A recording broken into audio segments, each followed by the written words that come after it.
ونحن على ذلك لمن الشاهدين والشاكرين والحمد لله رب العالمين. إن الله وملائكته يصلون على النبي يا أيها الذين آمنوا صلوا عليه وسلموا تسليما.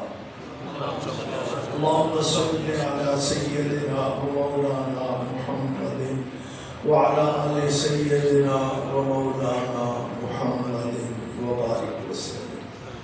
حاضرین گرامی قدر، رمضان مبارک کے آخری جمعے پر میں نے استقامت کے حوالے سے اپنی چند معروضات بھی پیش کی تھی اور عرض کیا تھا کہ انشاءاللہ العزیز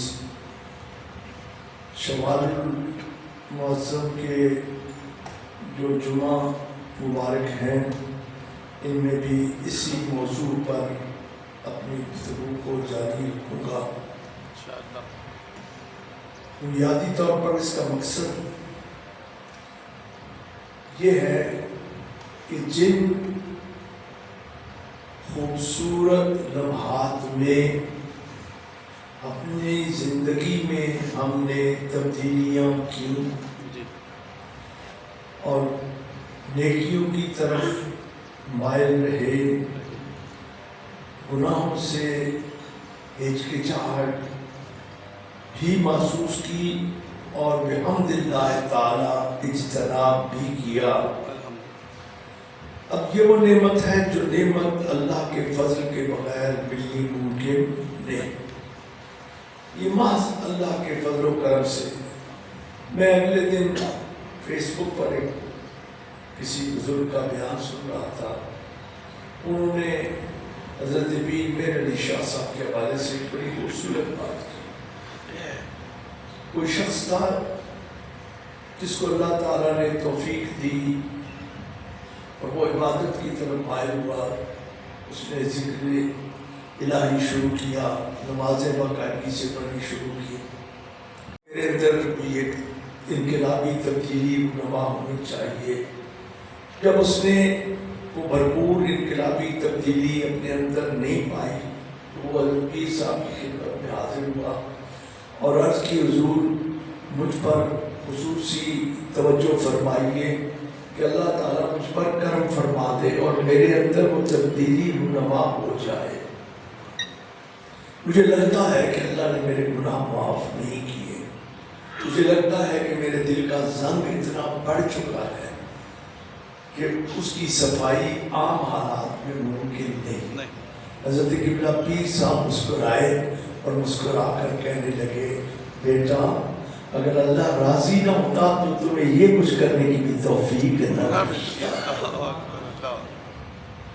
میں اسی بات انہی کے مبارک الفاظ کو دہراتے ہوئے کہتا ہوں کہ رمضان مبارک میں یہی اس کی رحمت تھی، یہی اس کی بخشش اور مغفرت تھی اور یہی اس کی کرم نوازی تھی کہ ہمارے دل میں یہ خیال پیدا ہوا کہ یہ گناہ ہے، نہیں کرنا چاہیے.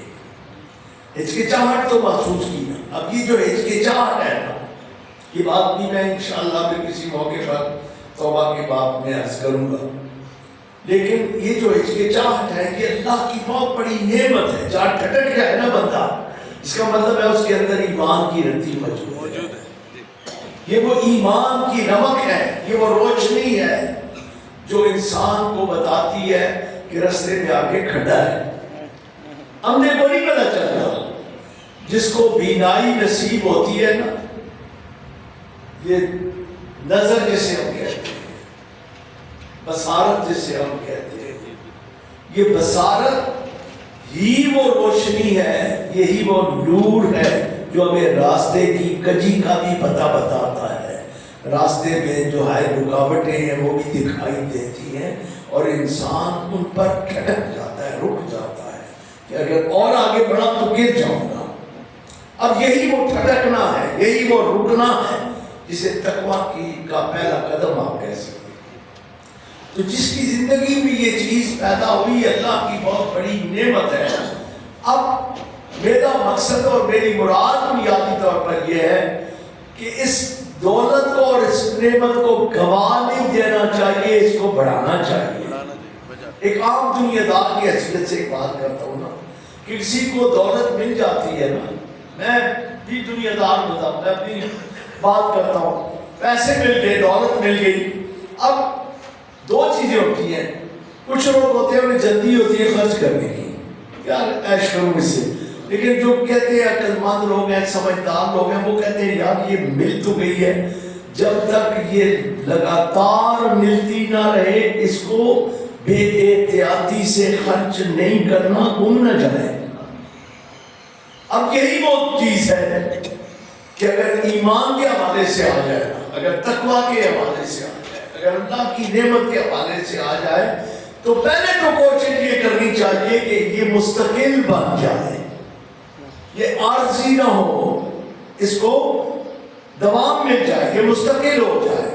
اور میں نے جس بات پر، جس موضوع پر بات کرنے کی کوشش کی، اس آیت مبارکہ کو میں نے اس جمعے پر بھی پڑھا، آج ایک دفعہ پھر پڑھتا ہوں، پڑھ کے پہلے اس کا ترجمہ آپ کے سامنے پیش کرتا ہوں اور پھر اس کے بعد اس پر اپنی مزید بات کروں گا۔ اللہ تبارک و تعالیٰ نے فرمایا ان الذین، بے شک وہ لوگ، قالوا، جنہوں نے کہا، ربنا اللہ، ہمارا پروردگار اللہ ہے، ہمارا پروردگار اللہ ہے۔ اب آپ ذرا غور کیجئے نا، اس سے پہلے کے جو جمعے تھے اس میں میں نے توکل اور بھروسے پر بات کی تھی نا۔ توکل اور بھروسہ کیا ہے؟ توکل اور بھروسہ بنیادی طور پر وہ یقین کامل ہے کہ مجھے جو کچھ ملتا ہے وہ نہ میری کوشش سے ملتا ہے، نہ اس دنیا میں کوئی ایسا بندہ موجود ہے جس کے سبب سے مجھے یہ ملتا ہے، وہ اگر ملتا ہے تو وہ میرے اللہ کی دین سے ملتا ہے۔ یہی چیز ہے بنیادی طور پر، یہی وہ عقیدہ ہے جس کا اس آیت مبارک میں اشارہ کیا گیا کہ ان الذین قالوا ربنا اللہ۔ جب کوئی بندہ یہ کہہ دے کہ مجھے جو کچھ بھی ملتا ہے میرا پروردگار دیتا ہے، مجھے جو نعمت بھی ملتی ہے میرے اللہ کی جانب سے ملتی ہے، دینے والا اس کے سوا کوئی اور ہے ہی نہیں، وہی دینے والا ہے، وہی عطا کرنے والا ہے، وہی منعم ہے، وہی موتی ہے، وہی وہاب ہے، وہی جواد ہے، وہی کریم ہے، وہی رحیم ہے، وہی غفار ہے، وہی رب ہے، وہی پروردگار ہے، وہی دیتا ہے۔ جب یہ بات کہہ دی، اب صرف منہ سے کہنے کی بات نہیں کی، بلکہ اللہ کریم نے اسی آیت مبارکہ میں دوسری شرط لگا لی، ثم استقاموا، پھر ایک دفعہ نہیں کہہ دیا بلکہ اس پر پکے ہو گئے، استقامت کر لی، اس پر پکے ہو گئے، پر کوئی اور خیال آ ہی نہیں سکتا کہ دینے والی ذات صرف اللہ کی ہے، پروردگار صرف میرا اللہ ہے۔ پھر کیا ہوتا ہے؟ تتنزل علیہم الملائکہ، اس کی عظمت کا اندازہ لگاؤ کہ خاکی ہے، خاکی، مٹی سے بنا ہوا، مٹی سے بنا ہوا، لیکن اس خاکی کی عظمتوں کو دیکھو کہ اگر اس نے اللہ کو اپنا پروردگار مان کر اس پر وہ پکا ہو گیا تو نوری اس کی بارگاہ میں اترتے ہیں۔ تتنزل علیہم الملائکہ، فرشتے جو نوری مخلوق ہے وہ اس خاکی کے پاس آتے ہیں، اور آ کے صرف بیٹھتے نہیں بلکہ کیا کہتے ہیں، کیوں آتے ہیں؟ اس لیے آتے ہیں اللہ تخافوا ولا تحزنوا، کہ غم نہ کر، خوف نہ کر، غم نہ کر، خوف نہ کر، تو زمرے لا یحزنون میں شامل ہو چکا ہے، جس کے بارے میں رب اعلان کر چکا ہے، الا ان اولیاء اللہ لا خوف علیہم ولا هم یحزنون۔ جو اللہ کے دوست بن جاتے ہیں نا، تو پھر کیا ہوتا ہے؟ پھر انہیں ایک نہ کوئی کوئی غم رہتا ہے، نہ انہیں کوئی افسوس رہتا ہے، اور نہ انہیں کوئی خوف رہتا ہے۔ اب یہ بات پتہ چلا کہ جو رب کو اپنا، اللہ کو اپنا رب مان لیں اور اس پر پکے ہو جائیں تو اللہ ان کو اپنا دوست بنا لیتا ہے۔ اللہ ان کو اپنا، یہی وہ لوگ ہیں جن کو لوگ کہتے ہیں اولیاء اللہ، یہی وہ لوگ ہیں جن کو رب کہتا ہے یہ میرے دوست ہیں، میں ان کا دوست ہوں۔ اللہ ولی الذین آمنوا یخرجہم من الظلمات الی النور، یہی وہ لوگ ہیں جن کو ایک ساتھ اللہ اپنی دوستی کا رشتہ ایسے باندھ دیتا ہے، ایسے پکا کر دیتا ہے کہ پھر کیا ہوتا ہے، پھر انہیں وہ بھٹکنے نہیں دیتا۔ یخرجہم من الظلمات الی النور، وہ انہیں گمراہی کی تاریکیوں سے اور اندھیروں سے نکال کر ہدایت کے نور میں لے آتا ہے۔ اب رب کو، اللہ کو اپنا رب مان لو تو وہ تمہیں بھٹکنے نہیں دے گا۔ اللہ کو اپنا پروردگار مان لو تو وہ تمہیں بھٹکنے نہیں دے گا، گمراہ نہیں ہونے دے گا۔ پھر کیا ہوگا؟ تمہارے لیے فرشتے آ کر اس بات کا اعلان کریں گے کہ نہ خوف کر نہ غم کر، وَأَبْشِرُوا، اور ہم تمہیں خوشخبری دیتے ہیں بِالْجَنَّةِ الَّتِي كُنْتُمْ تُوعَدُونَ، اے اللہ کے بندے ہم آئے اس لیے کہ اللہ کی طرف سے تمہیں خوشخبری دیتے ہیں کہ جس جنت کا تم سے وعدہ ہو گیا وہ پکی ہو گئی۔ وہ کیا ہو گئی؟ پکی ہو گئی۔ اب بات ہم نے کرنی ہے استقامت پر آج۔ اس پر میں نے تفسیر مظہری سے چند باتیں آج بیان کروں گا اور پھر اس کے بعد مزید بات انشاءاللہ اگلے جمعے پر ہوگی۔ پہلی بات یہ ہے کہ استقامت کسے کہتے ہیں؟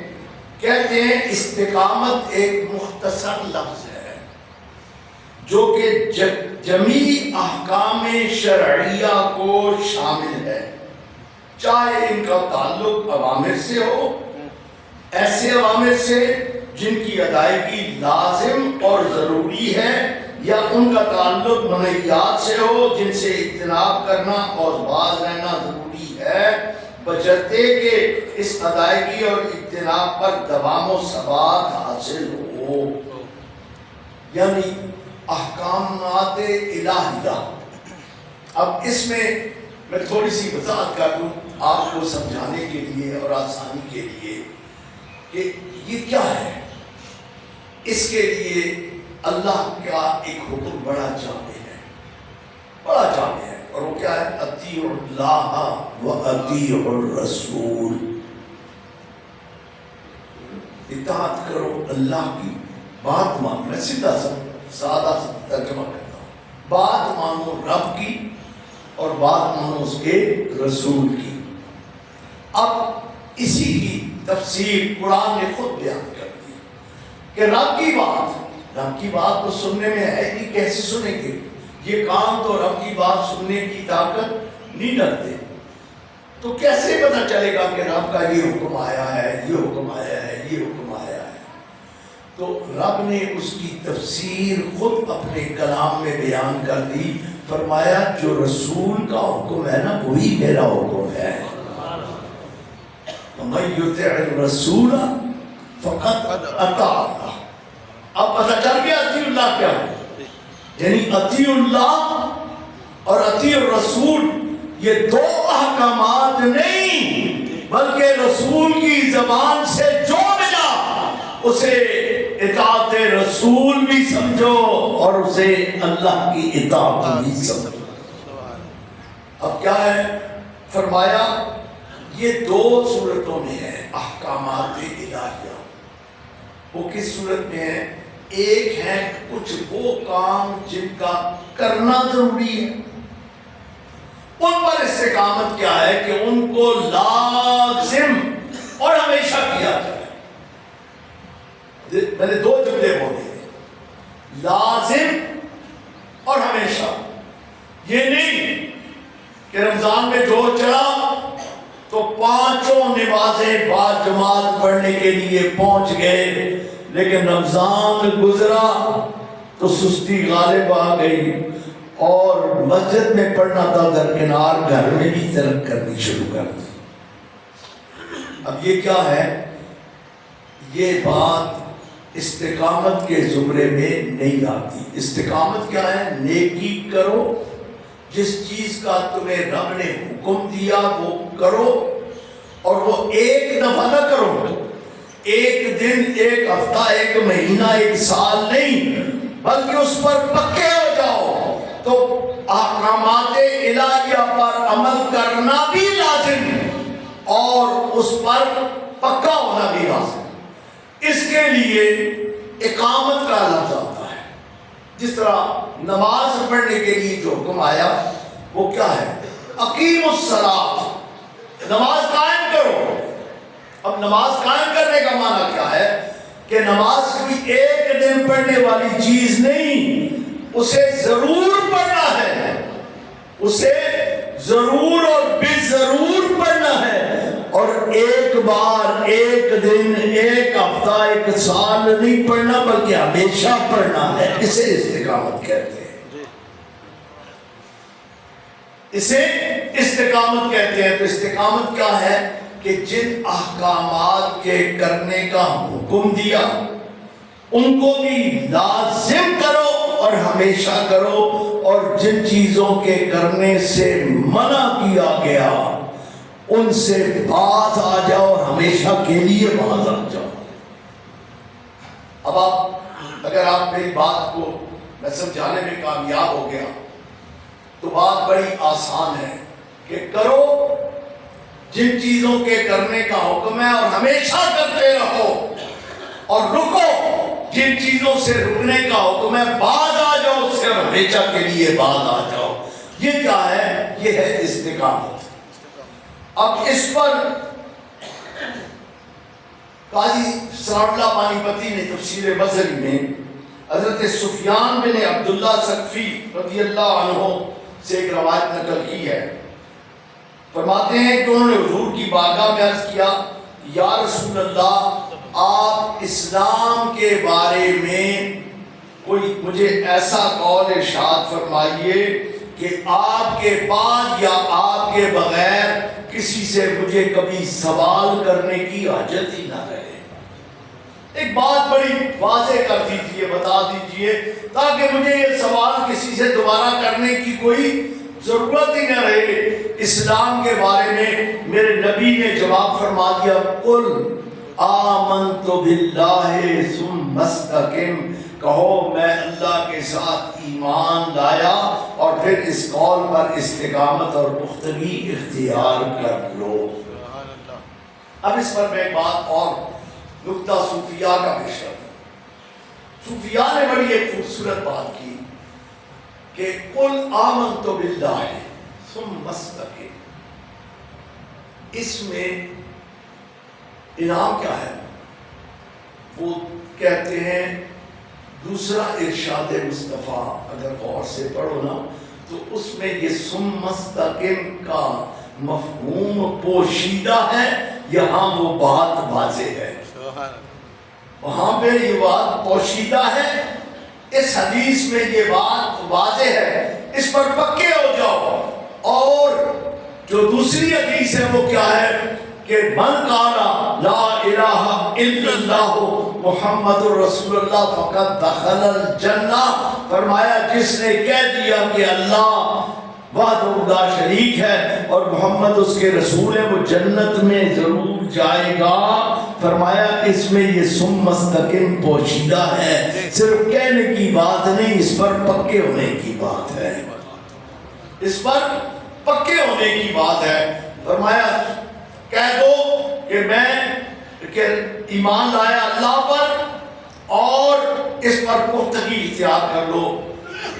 امام مسلم نے استقامت کے حوالے سے، میں مختصراً اس کا نچوڑ آپ کے سامنے بیان کر رہا ہوں، جناب صدیق اکبر سے پوچھا گیا کہ استقامت کیا ہے؟ انہوں نے فرمایا کہ استقامت یہ ہے کہ آپ شرک سے پکے پکے دور ہو جائیں اور دوبارہ شرک کی طرف جانے کا شائبہ بھی نہ رہے۔ استقامت کیا ہے کہ شرک سے پکے پکے دور ہو جائیں اور اس کا امکان اور اشارہ بھی نہ رہے۔ اسے کیا کہتے ہیں؟ استقامت۔ حضرت فاروق اعظم رضی اللہ تعالیٰ عنہ نے فرمایا الاستقامت ان تستقیم علی الامر والنہی۔ فرمایا استقامت کیا ہے؟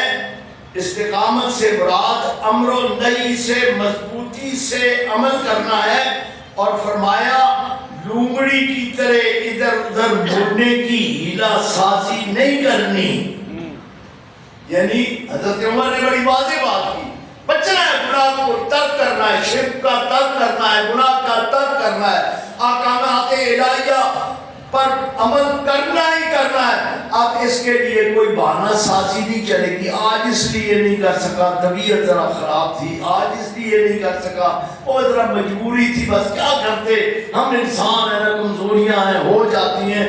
یہ وہ ہیلا سازیاں ہیں لومڑی کی طرح۔ حضرت عمر کہتے ہیں جس نے یہ ہیلا سازیاں اختیار کی، ادھر ادھر مڑنے کے لیے بہانے تلاش کیے، وہ پھر مستقیم نہیں ہے، پھر وہ استقامت کے زمرے میں بات نہیں آتی۔ حضرت عثمان ذی النورین بن عفان رضی اللہ تعالیٰ عنہ نے استقامت کے بارے میں فرمایا کہ عمل پکے کس بات پر ہو جاؤ کہ عمل کوئی بھی اچھا خالص اللہ کے لیے ہے۔ عبادت کس کے لیے ہے؟ اللہ کے لیے۔ اب عبادت کی کئی صورتیں، کئی شکلیں ہیں۔ عبادت کو صرف چند رسومات میں کنفائن نہیں کیا جا سکتا، بلکہ عبادت اللہ کو راضی کرنے کا وہ طریقہ ہے جو طریقہ رب نے خود بتایا یا اس کے رسول نے بتایا۔ اس میں اعمال صالحہ سارے کے سارے عبادت کے زمرے میں آتے ہیں۔ فرمایا جب بھی کوئی نیک عمل کرو، جب بھی کوئی کرو تو اس میں تمہاری نیت کیا ہونی چاہیے؟ نیت یہ ہونی چاہیے کہ تم یہ خالصتاً اللہ کو راضی کرنے کے لیے کر رہے ہو، یہ عمل اللہ کو راضی کرنے کے لیے کر رہے ہو، اس پر پکے ہونا یہ استقامت ہے۔ اور حضرت علی کرم اللہ تعالیٰ وجہ الکریم نے فرمایا کہ فرائض کو ادا کرنا استقامت کا معنی ہے، جو بھی فرض ہے۔ اب آپ ذرا غور کیجئے گا، ہم اگر فرائض کی بات کرتے ہیں نا تو ذہن میں تین چیزیں آتی ہیں عام طور پر، اور زیادہ سے زیادہ چوتھی کو بھی ہم ایڈ کر لیتے ہیں۔ پہلی کیا ہے؟ فرض ہے جی نماز پڑھنا۔ دوسری کیا ہے جی؟ فرض ہے جی روزہ رکھنا۔ تیسری کیا ہے جی؟ فرض ہے جی زکوٰۃ دینا۔ چوتھی کیا ہے جی؟ فرض ہے جی اگر استطاعت ہو تو حج کر لینا۔ بس ہم نے فرائض کو ان چار باتوں میں رکھ دیا۔ نہ یہ فرائض نہیں ہے، اللہ کا ہر حکم تم پر فرض ہے۔ والدین کی اطاعت بدرجہ اولا فرض ہے، بہن بھائیوں کا خیال رکھنا بدرجہ اولا فرض ہے، پڑوسی کا خیال رکھنا بدرجہ اولا فرض ہے۔ یہ وہ حقوق ہیں جن حقوق کی ادائیگی اللہ تعالیٰ نے تم پر لازم کر دی ہے۔ اب استقامت کیا ہے کہ اللہ کی طرف سے عائد کردہ ہر فرض کو مکمل خلوص کے ساتھ ادا کرنا اور اس پر پکے ہو جانا، یہ کیا ہے؟ یہ ہے استقامت۔ فرمایا حضرت ابن عباس نے فرمایا کہ استقامت جس نے اختیار کی کس میں؟ فرائض میں، بس وہ کیا ہو گیا؟ وہ کامیاب۔ حضرت حسن مجتبی رضی اللہ تعالیٰ نے فرمایا کہ وہ اللہ تعالیٰ کے حکم پر مضبوطی سے قائم رہے اور اللہ تعالیٰ کی اطاعت و فرما برداری پر عمل پیرا رہے اور معصیت و گناہ سے اجتناب کرتے رہے۔ اور مجاہد اور اکرمہ کا قول یہ ہے کہ وہ لا الہ الا اللہ کی شہادت دینے پر مضبوطی سے ڈٹے رہے، اور ان کا ڈٹے رہنا زندگی کے کسی خاص لمحے میں نہیں بلکہ اسی پر وہ پکے رہے اور اسی پکی میں وہ اپنے اللہ کی بارگاہ میں پیش ہو گئے۔ تو یہ وہ چیز ہے جسے ہم کہتے ہیں استقامت۔ آج کی بات کو اسی پر ختم کرتے ہیں، انشاءاللہ اگلے جمعے پر اس موضوع پر آگے بڑھیں گے۔ اللہ تبارک و تعالی ہمیں اللہ کو اپنا پروردگار ماننے اور اس پر پکا رہنے، فرائض کی ادائیگی کرنے، اوامر کو پورا کرنے، منہیات سے اپنے آپ کو روکنے میں پکے رہنے کو استقامت کہتے ہیں۔ مولا تو ہمیں اس کی توفیق بخش دے۔ وما علیہ الا البلاغ المبین۔